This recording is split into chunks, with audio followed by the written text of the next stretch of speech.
नमस्कार दोस्तों। बहुत दिनों से मैंने कोई वीडियो नहीं बनाया और आज मैं सोच रहा था कि मैं एक वीडियो बनाऊँगा।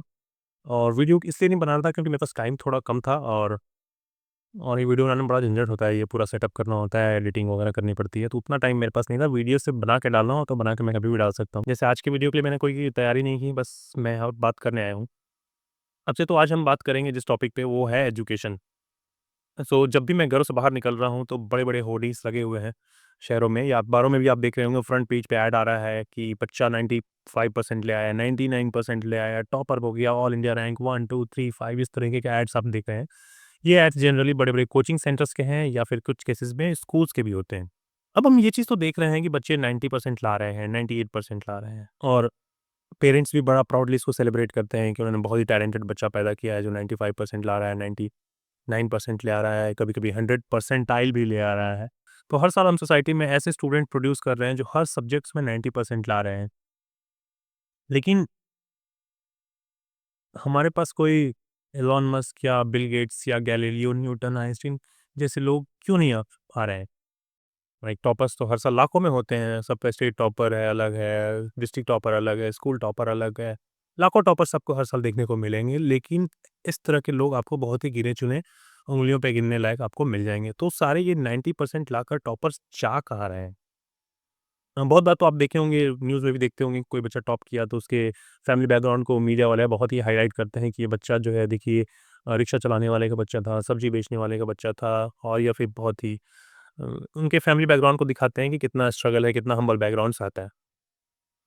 लेकिन क्या बच्चा जब टॉप कर जाता है, तो उसका आगे क्या होता है? क्या इनमें से कोई बच्चा साइंटिस्ट बना? क्या इनमें से बच्चा कभी कोई नोबेल प्राइज़ लेकर आया इंडिया के लिए? या इनमें से कोई बच्चा बहुत बड़ा कोई आईटी एक्सपर्ट बना? कोई डेटा नहीं है, कोई रिकॉर्ड नहीं है। और माँ-बाप भी बहुत ही प्राउडली ऐसे बच्चों को सेलिब्रेट करते हैं जिनका बच्चा 90% लाया है कि वाह! क्या काबिल बच्चा हमने पैदा किया है। और हम और आप जैसे लोग जब स्कूल में थे तो ज़िंदगी भर यही कॉम्प्लेक्शन में रहते थे कि भाई हम तो एवरेज स्टूडेंट हैं और ये 90% वाले स्टूडेंट्स पता नहीं क्या खाकर 90% ला रहे हैं। लेकिन बात जब आती है प्रैक्टिकल इम्प्लीमेंटेशन की या व्यावहारिकता की तो ये सारे के सारे गायब हो जाते हैं। और इसका कारण पता है क्या है? इसका कारण है एक, हमारा स्कूलिंग सिस्टम। हमारा स्कूलिंग सिस्टम सिर्फ़ एक ही बात पे टिका हुआ है, एक ही चीज़ को एक ही निज़ाम पे आधारित है, वो है टेस्ट ऑफ मेमोरी। चीज़ों को रट्टा मारिए और जाकर आंसर शीट में लिख दीजिए उसी ऑर्डर में जिस ऑर्डर में आपने याद किया है, तो आपको मार्क्स मिल जाएँगे और आपके 90% आ जाएँगे।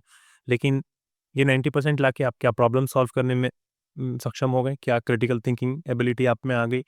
या फिर आपने चीज़ों को क्रिटिकली एनालाइज़ करना शुरू कर दिया? नहीं।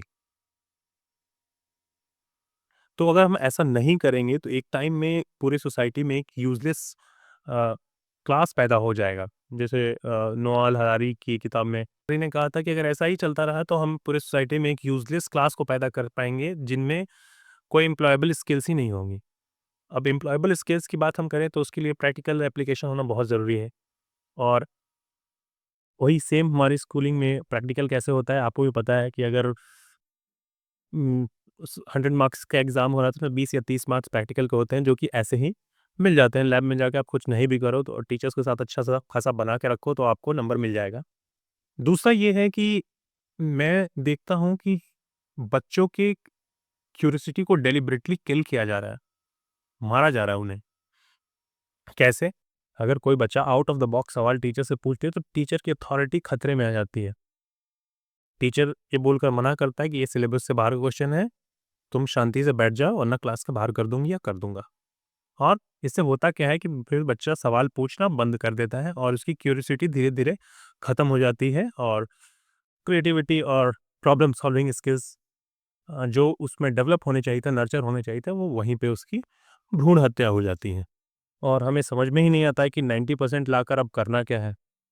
तो जब तक सोसाइटी में क्रिटिकल थिंकिंग नहीं आएगी, क्रिटिकल एनालिसिस करना नहीं आएगा, क्रिएटिव थिंकिंग नहीं आएगी, तो सोसाइटी में जब तक क्रिटिकल थिंकिंग हम लोग प्रमोट नहीं करेंगे, ये सिलसिला चलता रहेगा और हम लोग एक यूज़लेस सोसाइटी को प्रोड्यूस करते रहेंगे। तो मेरा आपसे रिक्वेस्ट ये है कि ये 90% और नंबर के झंझट से बाहर निकले और बच्चे को अपने मन की करने दें, उनकी क्रिएटिविटी को नर्चर करें और वो जो करना चाहते हैं, जो सवाल पूछ रहे हैं उसका जवाब दें, नहीं पता है तो ढूँढ कर दें उन्हें जवाब।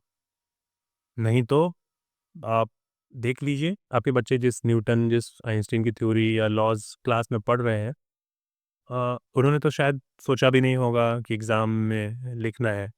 आज उन तो आपके बच्चे सिर्फ़ उनके बारे में पढ़ते रह जाएँगे। तो अगर आप चाहते हैं कि बच्चा आपका उनकी जगह पे हो, न्यूटन, आइंस्टीन की जगह पे उनकी बातों को किताब में पढ़ाई जाए, तो ये रोte लर्निंग को, रट्टाबाजी को ख़त्म कीजिए, 90% लाने के रेस से बाहर निकलिए और क्रिटिकल थिंकिंग और क्वेश्चन करना बच्चों को सिखाइए, उनकी क्यूरियोसिटी को नर्चर कीजिए।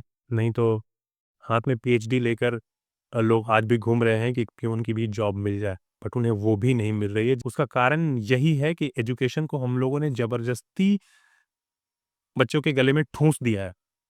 और जब हम किसी चीज़ में ज़बरदस्ती करते हैं तो उसका इंटरेस्ट वहीं पे ख़त्म हो जाता है, और एक बार इंटरेस्ट ख़त्म हो गया तो बुक के साथ आप घंटों बैठे रहो, कोई फ़र्क नहीं पड़ता है। चीज़ों को रट लोगे, नंबर ले आओगे, लेकिन उसमें अगर आपका इंटरेस्ट नहीं है तो वो बेकार है। Thank you.